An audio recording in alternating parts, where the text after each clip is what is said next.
ऊपर वीडियो देख लें। हाँ बिल्कुल डाल दी बिल्कुल मैंने। बिल्कुल बिल्कुल। चलिए आज जंप स्टेटमेंट करवाते हैं। तो सी प्लस में इसके पहले हमने आपको लूप पढ़ाया, कंडीशनल स्टेटमेंट पढ़ाया और कंट्रोल फ्लो के 3 पार्ट बताया था मैंने। कंडीशनल स्टेटमेंट जिसमें simple if, if else, nested if else, ladder if else, switch case, और लूप में भी हमने 3 टाइप्स बताए थे, फॉर लूप, व्हाइल लूप और do while. Now come to jump statement. आज के सेशन में क्या है, जंप स्टेटमेंट। देखिए मैंने स्क्रीन शेयर कर दिया, सिंटो दिख रहा है ना। जंप स्टेटमेंट ध्यान रखिएगा, जंप स्टेटमेंट क्या है बेसिकली, है ना। स्क्रीन शेयर कर दिया मैंने, नहीं किया है। चलिए स्क्रीन शेयर कर देते हैं, स्क्रीन शेयर कर देता हूँ मैं। यस, अब आप लोग को दिख रहा होगा जंप स्टेटमेंट, कोई प्रॉब्लम तो नहीं है। चलिए जंप स्टेटमेंट क्या होता है। The jump statement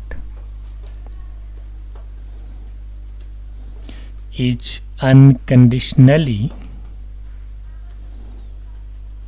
transfer program control within a function. ठीक है, एक्चुअली क्या करता है, जैसे मान के चलिए आपने लाइन नंबर 1 को रीड करना शुरू किया, तो लाइन नंबर 1 से आप चाहते हैं कि भाई 2 3 4 5 6 7 8 9 नहीं रीड करना चाहिए, 1 के बाद डायरेक्ट 10 पे जाना चाहिए। तो उसके लिए हम क्या करेंगे, जंप स्टेटमेंट का यूज़ करेंगे। The jump statement is unconditionally transfer program control within a function. ठीक है, C plus plus language provides us multiple statements through which we can transfer the through which can transfer the control anywhere in the program। जैसा कि मैंने बताया कि अगर आप line number 1 से लाइन नंबर 20 पर डायरेक्ट जाना चाहते हो, या लाइन नंबर 1 के बाद आप अपनी प्रोग्राम की एग्जीक्यूशन को फिनिश कर देना चाहते हो, तो उसके लिए जंप स्टेटमेंट का यूज़ कर सकते हैं। भाई जंप स्टेटमेंट कितने टाइप्स का होता है इसके बारे में लिखते हैं। There are 5 types of jumping statements. ठीक है, कौन कौन है 5 टाइप्स, चलिए जानते हैं 1 बाय 1 कौन कौन से 5 टाइप्स हैं। फर्स्ट है आपका ब्रेक स्टेटमेंट, इसके बाद क्या है, कंटिन्यू। ये सब सारे क्या हैं, जंप स्टेटमेंट हैं। रिटर्न भी है, गो टू है, एग्जिट है। ये 5 टाइप के जंप स्टेटमेंट सी प्लस और सी के अंदर यूज़ किया जाता है। ठीक है, तो चलिए सबसे पहले जानते हैं ब्रेक के बारे में कि भाई ब्रेक क्या है ना। Break it can be use to terminate, है ना, it can be used to terminate a case in switch case statement, है ना।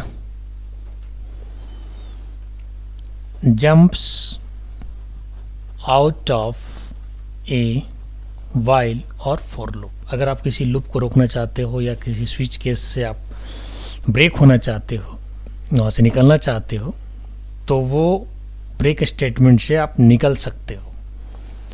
इसके बाद क्या है, कंटिन्यू, है ना। कंटिन्यू क्या करता है, start the next iteration of the loop. Continue से क्या होता है कि आप चाहते हैं कि भाई 1 2 3 4 5 6 7 8 9 10 में 5 आते ही कंटिन्यू हो जाना चाहिए, यानी 5 को रीड ना करे, बाकी को रीड करे, यानी 5 आते ही कंटिन्यू हो जाना चाहिए। ठीक है, तो स्टार्ट द नेक्स्ट आइटरेशन, यानी लूप चल रहा है और किसी कंडीशन पे वो नहीं चला, उसके साथ कंटिन्यू रहा, तो उसके लिए कंटिन्यू यूज करेंगे। रिटर्न आपने बहुत बार यूज़ किया है। रिटर्न क्या करता है भाई, आपकी एग्जीक्यूशन को वहीं पे रोक देता है या फिर वैल्यू को रिटर्न करता है। ये return statement can return a value to the calling function. ठीक है, इसके बाद नेक्स्ट क्या है, गो टू। गो टू क्या करता है, ध्यान दीजिएगा, इसे सारे स्मॉल में होंगे। विच transfer the program control from one statement to another statement। अगर एक जगह से दूसरी जगह किसी फ्लो को ट्रांसफ़र करना है तो गो टू यूज़ करेंगे। इसके बाद नेक्स्ट है आपका एग्जिट, जो लास्ट हमारा फ्लो है। एग्जिट क्या करता है, एग्जिट एक फंक्शन है। Exit terminates program execution program execution when it is called।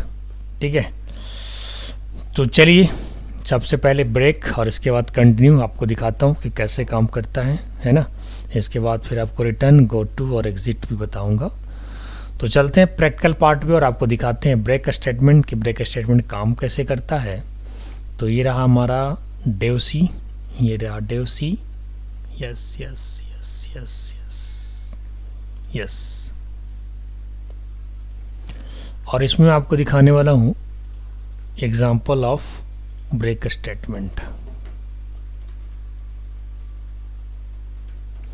Break statement को यूज करने से पहले मैं यहाँ पे क्या लिखा, हैश इंक्लूड आयोस्ट्रीम, इसके बाद लिखा यूजिंग नेम स्पेस std, और मैं यहाँ पे मेन फंक्शन लिया और इसके बाद क्या किया, एक लूप चलाया 1 to 10, एक लूप चलाया 1 to 10 और मैंने एक कंडीशन लिखा कि जब i की वैल्यू 3 हो तो ये ब्रेक हो जाना चाहिए। ठीक है, और इसके ऊपर मैं क्या करता हूँ, i को प्रिंट करा देता हूँ, लेकिन i की वैल्यू 3 होती क्या होगा, ये ब्रेक हो जाएगा। आप लोग ज़रा सोच समझ के बताओ कि ये लूप कहाँ से कहाँ तक चलेगा। 1 चलेगा, 2 भी प्रिंट करेगा, 3 भी प्रिंट करेगा, लेकिन 3 जैसे ही मिलेगा वो ब्रेक हो जाएगा, यानी 4 5 6 7 8 9 10 नहीं प्रिंट होगा। 3 क्यों प्रिंट करेगा, क्योंकि हमने प्रिंट ऊपर लगा रखा है। तो 3 प्रिंट करने समय तो कोई कंडीशन चेक ही नहीं कर रहा, जब ये 3 को प्रिंट कर देगा तब कंडीशन चेक करेगा ना। तो 1 to 3 को दिखाएगा और इसके बाद बाई 3 मिला i की वैल्यू, तो ब्रेक स्टेटमेंट क्या कर देगा, लूप को चलते हुए लूप को रोक देगा, यानी आगे बढ़ने ही नहीं देगा। और जब आगे नहीं बढ़ेगा तो रिजल्ट क्या आएगा, 1 2 3। एक बार मैं सेव करके दिखाता हूँ आपको, टेस्ट ब्रेक डॉट cpp। ठीक है, चलिए यस, अब इसको एग्जीक्यूट कराते हैं।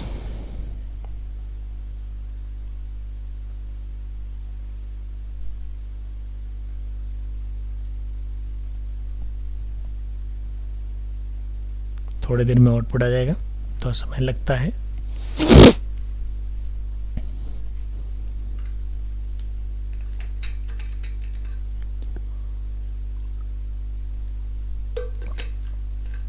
तो जैसा मैंने बताया था सिंटू, आप देख सकते हैं दानिश 1 to 3 आकर के रुक गया लूप।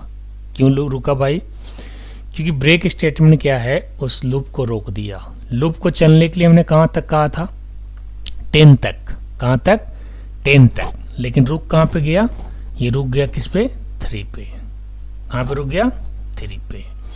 तो कहने का मतलब ये है कि 1 to 3 चला, इसके बाद ये रुक गया। तो ब्रेक स्टेटमेंट क्या किया, लूप को रोक दिया। ब्रेक स्टेटमेंट क्या किया, लूप को रोक दिया। ठीक है, ये तो हमारा हो गया ब्रेक स्टेटमेंट का एग्जाम्पल। चलिए यहाँ पे रखते हैं और लिखते हैं एग्जाम्पल ऑफ ब्रेक। ये ब्रेक स्टेटमेंट का एग्जाम्पल हो गया। अब मैं आपको दिखाता हूँ कंटिन्यू।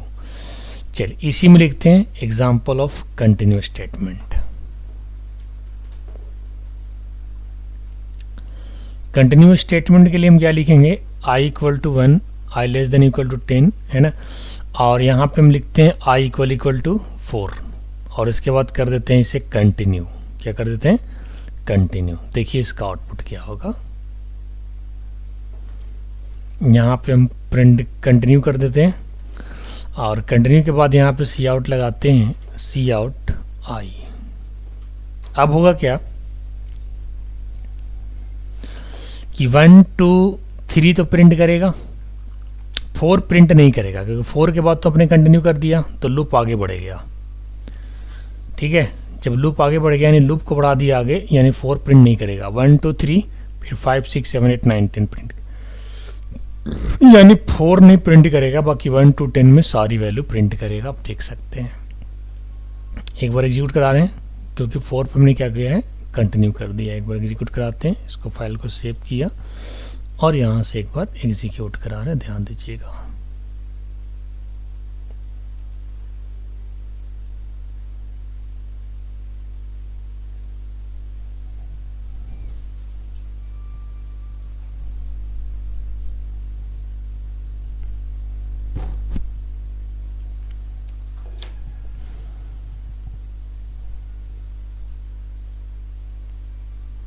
ठीक है। इसमें 4 प्रिंट नहीं किया, आप देख सकते हैं। क्यों नहीं 4 प्रिंट किया? क्योंकि 4 पे हमने कंटिन्यू किया। जैसे 4 मिला, कंटिन्यू क्या करेगा, लूप को आगे बढ़ा देगा, आई की करंट वैल्यू को प्रिंट नहीं होने देगा, क्योंकि आई की करंट वैल्यू क्या था, यहाँ पे 4 था। जैसे 4 आया, आई की कंडीशन यहाँ पे इफ का कंडीशन ट्रू हो गया और कंटिन्यू क्या किया, 4 को प्रिंट नहीं होने दिया, 4 + 1 सीधा कर दिया, तो 5 6 7 8 9 10 प्रिंट हो गया। तो इस तरीके से कंटिन्यू का आप यूज कर सकते हैं। ये कंटिन्यू का एग्जाम्पल है। ये सब सारे जंप स्टेटमेंट है जिसकी एग्जाम्पल मैं भी करा रहा हूँ। इस एग्जाम्पल को आप प्रैक्टिकल भी अच्छे से करना। Example of continue. इसके बाद रिटर्न। रिटर्न को तो आप लोगों ने बहुत बार यूज़ किया है। चलिए एक बार मैं भी यूज़ करके दिखाता हूँ। वैल्यू आज आपको रिटर्न करके दिखाता हूँ। हालांकि आप लोगों ने वैल्यू भी रिटर्न कराया है, एरे भी रिटर्न कराया है, बड़े माहिर कोड हैं आप लोग भाई। Example of return statement. अब यहाँ पर मुझे अगर एक वैल्यू को रिटर्न करना है, write a program to return an integer value, ठीक है। तो मुझे क्या लिखना होगा, रिटर्न नंबर, और यहाँ पे एक वैल्यू को रिटर्न कर देते हैं, इंटरनम इक्वल टू 100, और यहाँ से रिटर्न करते हैं नम को, और ये लूप में यहाँ से डिलीट कर देता हूँ, और करने के बाद इसकी वैल्यू को मैं रिटर्न करा लेता हूँ, रिटर्न नंबर, और यहाँ से प्रिंट कर देता हूँ सी आउट रिटर्न, ठीक है। अब इसको एग्जीक्यूट कराएंगे।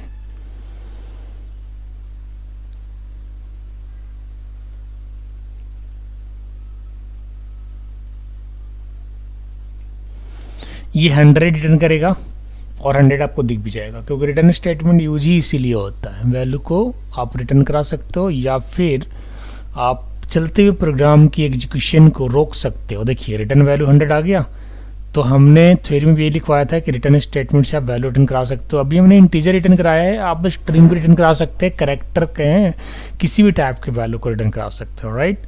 चलिए ये तो रिटर्न का एग्जाम्पल हो गया, इसको भी हम रिटर्न के लिए रख लेते हैं यहाँ पे, एग्जाम्पल ऑफ रिटर्न। अब चलते हैं गो टू का एग्जाम्पल करवाते हैं ना। गो टू कैसे यूज करते हैं चलिए दिखाते हैं ना। गो टू का क्या यूज है, किस तरीके से यूज करते हैं, ठीक है। तो गो टू को यूज करने के लिए सबसे पहले हेडलाइन डालते हैं यहाँ पे, example of go to statement, है ना, और बाकी सारी चीज़ें सेम रहेगा। इसके बाद हम यहाँ पे कुछ वेरिएबल्स वगैरह बना लेते हैं। चलिए वेरिएबल बनाते हैं, मेन के अंदर ही बना लेते हैं सारे वेरिएबल्स को। हमने बनाया इंट s1 s2 s3, ठीक है, और एक बना लिया टोटल, ठीक, और एक फ्लोट एवरेज बना लिया, एक फ्लोट टाइप का वेरिएबल बना लिया। ये सब सारी चीज़ें हट जाएगा यहाँ से, इसको हटा देते हैं, और हटाने के बाद सी आउट लिखते हैं, एंटर मार्क्स ऑफ 3 स्टूडेंट्स, ठीक है। यहाँ पे हमने यूज़र को प्रॉम्प्ट किया कि भाई 3 स्टूडेंट के मार्क्स को एंटर करो, S1 S2 एंड S3। इसके बाद हमने क्या किया, गो टू यूज़ कर लिया। यहाँ पे कीवर्ड यूज़ कर रहे हैं लेबल। ये लेबल एक आइडेंटिफायर है, और आइडेंटिफायर किसी भी नाम का हो सकता है, लेबल की जगह कुछ और भी आप लिख सकते हैं, कोई प्रॉब्लम नहीं है, ठीक है। लेबल की जगह कुछ और भी लिख सकते हैं, कोई प्रॉब्लम नहीं है, ध्यान रखिएगा, है ना। लेबल की जगह कुछ भी लिख सकते हैं, कोई प्रॉब्लम नहीं है, ठीक है। गो टू लेवल हो गया। गो टू लेवल के बाद फिर हमको क्या लिखना है, एवरेज निकालना है यहाँ पे। तो एवरेज इक्वल टू क्या लिखेंगे, टोटल डिवाइड बाई 3.0, है ना। 3.0 या 3 कर दो भाई, 3 से क्यों डिवाइड कर रहा हूँ, एवरेज निकालने के लिए 3 स्टूडेंट का एवरेज निकालना है। और इसके बाद लेवल को यहाँ पे रोक देंगे, लेवल को यहाँ पे डिफाइन कर देंगे। ये हमने लेवल को डिक्लेयर किया। अब होगा क्या यहाँ पे, देखो बताता हूँ क्या होगा, बता रहे हैं आपको, इसके बाद रिजल्ट भी दिखाएंगे। सी आउट हमने किया, टोटल, है ना, सबसे पहले टोटल दिखा देगा ये, ठीक है, और इसके बाद एवरेज, एवरेज में हमने क्या किया, प्रिंट कर दिया एवरेज, और इसके बाद कुछ नहीं करना है, ठीक है। टोटल हमने किया, हमने टोटल अभी नहीं किया है, तो टोटल हमें कर देना चाहिए। टोटल हम कर देते हैं यहाँ पे, total equal to S1 plus S2 plus S3, ठीक है। ये टोटल है, टोटल हमने कर दिया। बट ये जो टोटल हमने किया, अब ध्यान दीजिएगा, ये टोटल हमने किया लेवल से बाहर, यानी ये काम तो होगा भाई, तीनों स्टूडेंट की मार्क्स का सम तो निकलेगा, लेकिन एवरेज जो है ना वो नहीं निकलेगा। बोलिए कैसे? ऐसा इसलिए क्योंकि गो टू स्टेटमेंट क्या करेगा कि जैसे ही कंपाइलर को गो टू मिलेगा ना, वो इस लाइन को स्किप करेगा, जंप करेगा, इस लाइन को जंप करके सीधा यहाँ बढ़ जाएगा। और जब सीधा यहाँ बढ़ जाएगा तो भाई एवरेज तो निकल नहीं पाया, और जब एवरेज निकल नहीं पाया तो जब प्रिंट करोगे तो टोटल का वैल्यू तो दिखेगा लेकिन एवरेज 0 दिखेगा। इन एवरेज में कुछ है ही नहीं क्योंकि गो टू लगा हुआ है। जब हम गो टू कमेंट करेंगे तो एवरेज दिखेगा। अब बात रही लेबल की, तो लेबल की जगह पे कोई और भी नाम दे सकते हैं, L1 N2 X1 XZ, जो भी आप नाम देना चाहें। तो गो टू क्या करता है कि गो टू के ब्लॉक जो है यहाँ से स्टार्ट हुआ, यहाँ पे ख़त्म हुआ, और इसके बीच में जो लाइन है ना, वो लाइन रीड नहीं किया जाएगा कंपाइलर के द्वारा। और जब कंपाइलर के द्वारा रीड नहीं किया गया, इट मीन्स कि वो प्रोग्राम के अंदर काउंट ही नहीं किया गया। चलिए इसको सेव करते हैं और रन कराते हैं। 3 स्टूडेंट के मार्क्स को इंटर करते हैं, ध्यान दीजिएगा।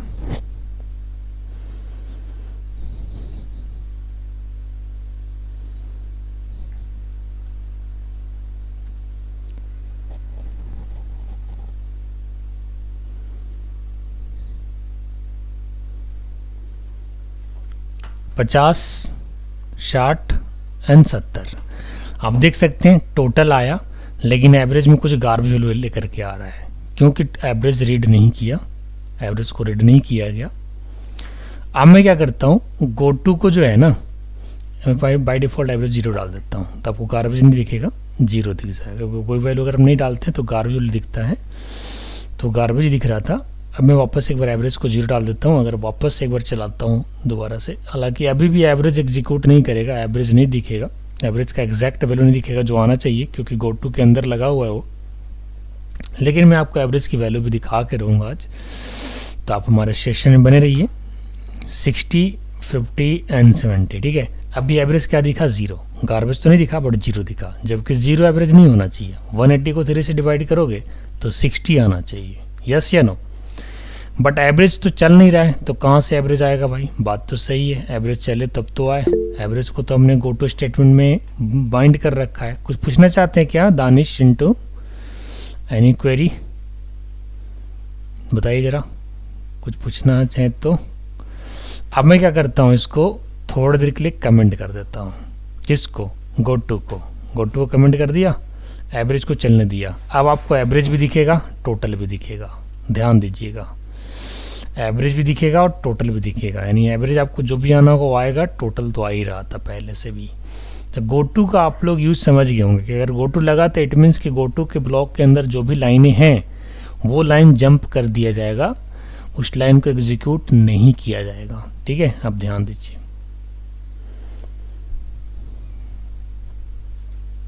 Fifty, 60 and 70। अब देख सकते हैं एवरेज आया नहीं आया। तो ये है गो टू का कमाल, जिसे हमें जानना चाहिए, ठीक है, ठीक है। तो ये गो टू है, इसको यूज़ करिएगा आप लोग प्रैक्टिकल में। अब चलते हैं लास्ट जो है वो एग्जिट कैसे यूज़ करना है उसके बारे में ज़रा ध्यान रखिए। Example of go to, last क्या, एग्जिट कैसे यूज़ करना है, चलो उसकी प्रैक्टिकल करा देता हूँ। एग्जिट मतलब होता है, ये भी रिटर्न की तरह ही है, प्रोग्राम से एग्जिट हो जाना है, लेकिन ये कोई वैल्यू रिटर्न नहीं करेगा, ये कोई वैल्यू रिटर्न नहीं करेगा, एग्जिट ज़रूर होगा, है ना। चलिए देखते हैं कैसे काम करता है एग्जिट। भाई एग्जिट कैसे यूज़ किया जाता है, तो एग्जिट को यूज़ करने से पहले हमने क्या किया, 2 वेरिएबल ले लिया, int I and J, for loop चलाया, i equal to 1, i less than equal to 10, i plus plus, और इसके बाद यहाँ पे लिखा सी आउट i, और एग्जिट कर दिया हमने, 0 डाल दिया बाय डिफ़ॉल्ट, है ना, एक फंक्शन है। और इसके बाद ये फॉर लूप को चलाया। आप लोग सोच के बताओ ज़रा क्या होगा इस प्रोग्राम में, रिजल्ट क्या आना चाहिए? आई लूप चलेगा और जे लूप नहीं चलेगा, क्या यही होगा दानिश, चिंटू? आई लूप तो चलेगा बट जे लूप नहीं चलेगा डियर। क्यों नहीं चलेगा? क्योंकि जैसे ही आई लूप अपना काम खत्म करेगा, एग्जिट क्या करेगा, प्रोग्राम से बाहर कर देगा। और जब प्रोग्राम से बाहर हो गए तो जे लूप कहाँ से चलेगा, यस या नो? हाँ जी, देखिए दिखाते हैं आपको, यहाँ पे लिख देते हैं रनिंग फॉर लूप या printing value of for loop, printing value of for loop, ठीक है। और यहाँ पे लिखते हैं प्रिंटिंग वैल्यू ऑफ, ये हो गया हमारा for with I loop, and printing value of for with J loop, ठीक है। तो क्या होगा, आई लूप चलेगा और जे लूप नहीं चलेगा। हाँ जी, बिल्कुल बिल्कुल आ रही है आवाज। अब देखिए कंपाइल कर रहे, मैंने क्या कहा, एग्जिट लगा हुआ है, तो एग्जिट क्या करेगा, उसके बिलो का लाइन जो है वो नहीं चलेगा, क्योंकि एग्जिट लगा हुआ है। और एग्जिट करेगा क्या, बाकी के लाइन को जो है एग्जिट कर जाएगा, यानी प्रोग्राम लाइन नंबर 16 के बाद चलना बंद हो जाएगा। और जब लाइन नंबर 16 के बाद चलना बंद हो जाएगा तो आप देख सकते हैं जे लूप काम नहीं किया है, सिर्फ आई लूप चला है, ठीक है। अगर मैं यहाँ पे स्पेस दे दूं तो और अच्छे से आपको दिखेगा, स्पेस दे देता हूं, है ना, स्पेस डाल देते हैं ताकि आपको अच्छे से दिखे। तो एग्जिट का ये कमाल है।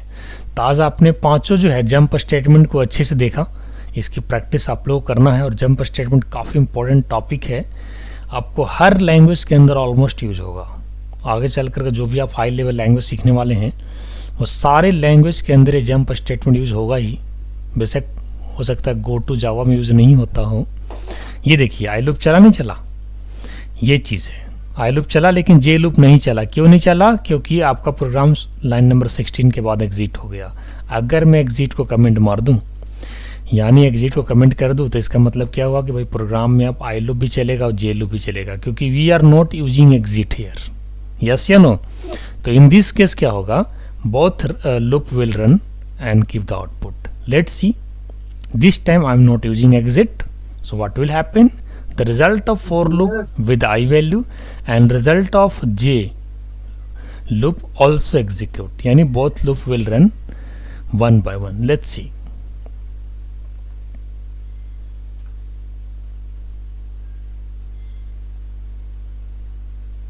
So first of all it's run the for loop with I and second time run the for loop with j loop. हालांकि यहाँ पे मैंने लाइन ब्रेक का फीचर यूज नहीं किया इसलिए आपको लग रहा है, तो ठीक है। तो आपने देखा यहाँ पे आई लूप भी चला और जे लूप भी चला, ठीक है ना जी।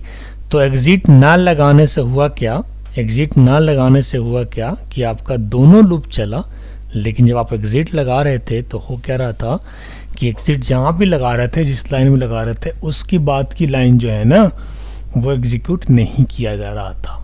समझ रहे बात को, ये है आपका आवाज आ रहा है सर? हाँ बिल्कुल आ रही है। मेरी आवाज नहीं जा रही क्या सिंटू? नहीं, झगड़ा क्या रहा तो वही से पूछ रहा। हाँ देखिए बिल्कुल क्लियर है ना, क्लियर है। कोई बात नहीं, रिकॉर्डिंग हो रहा है, इसको और अच्छे से 2-3 बार प्ले करके देख लेना पाठशाला से, ठीक है ना। इसको मैं अपलोड कर दूंगा पाठशाला पे 10 मिनट में ना, इसे अपलोड कर दूंगा, ठीक है जी। तो ये मैंने जंप स्टेटमेंट आज सारा करा दिया और इसको मैं पीडीएफ बना करके आप लोगों के लिए भेज रहा हूँ। आप इसकी पीडीएफ्स की नोट्स बनाते रहिएगा प्लीज़, है ना, नोट्स बनाना बहुत ज़रूरी है। और इसके बाद हम लोग जो नेक्स्ट टॉपिक पढ़ने वाले हैं C+ में, वो क्या पढ़ने वाले हैं आप लोग को पता ही है, that is very very important, that is array, है ना। एरे पढ़ने वाले हैं नेक्स्ट सेशन में, यानी यहाँ तक हमें कंट्रोल फ्लो स्टेटमेंट में कोई परेशानी नहीं होना चाहिए। इस बात का ध्यान रखिएगा आप लोग कि कंट्रोल फ्लो स्टेटमेंट जो है वहाँ तक क्लियर होना चाहिए। और मैं जंप स्टेटमेंट आपको अभी भेज रहा हूँ, ठीक है, जंप स्टेटमेंट अभी भेज रहा हूँ, ठीक है जी, ध्यान रखिएगा। पीडीएफ बना करके आपको भेज रहा हूँ मैं जंप स्टेटमेंट, ठीक है। C+ का लेक्चर चल रहा है, मुझे C+ वाले ही फोल्डर में इसको सेव करना है, C+, यस, ठीक है। इसका नाम क्या है, जंप स्टेटमेंट इन C++, ठीक है।